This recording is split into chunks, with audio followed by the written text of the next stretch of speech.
రామగుండం నియోజకవర్గంలో రామగుండం కార్పొరేషన్ లోని ఎన్నికల ప్రక్రియలో భాగంగా ఈ రోజు నామినేషన్లు మేమంతా కూడా మా బీఆర్ఎస్ పార్టీకి నాయకులందరూ కూడా నామినేషన్ ఇవాళ దాఖలు చేయడం జరుగుతుంది. ఈ రోజు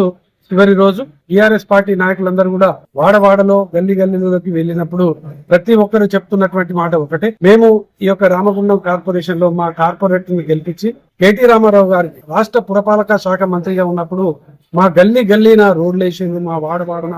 రోడ్లు వేసారు, మాకు ఇక్కడ మెడికల్ కళాశాల తెచ్చిండ్రు, మాకు ఇక్కడ సబ్ రిజిస్టర్ కార్యాలయం తెచ్చిండ్రు, మౌలిక వసతుల కోసం పారిశుద్ధ్య నిర్వహణ కోసం పట్టణ ప్రగతి కింద ₹1 కోటి నిధులను కూడా కేటాయించి బీఆర్ఎస్ ప్రభుత్వం కేసీఆర్ గారి ముఖ్యమంత్రిగా ఉన్నప్పుడే జరిగింది. కాబట్టి వారిని మళ్ళీ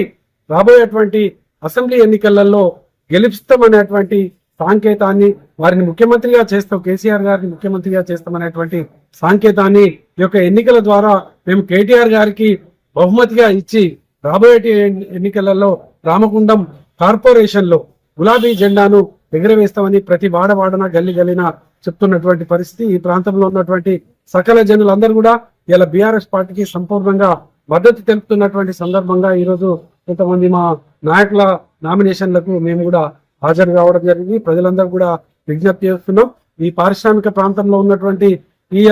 నియంత పాలనకు చరమగీతం పాడాలంటే వారు ప్రశ్నించేటువంటి గొంతుకలను మీరు గెలిపించాలి. రేపు ఈ కూల్చివేతలు, ఈ యొక్క కమిషన్ల కోసం జరుగుతున్నటువంటి పరిపాలనకు ఇలా 2 ఏళ్లలో జరిగినటువంటి పరిపాలనకు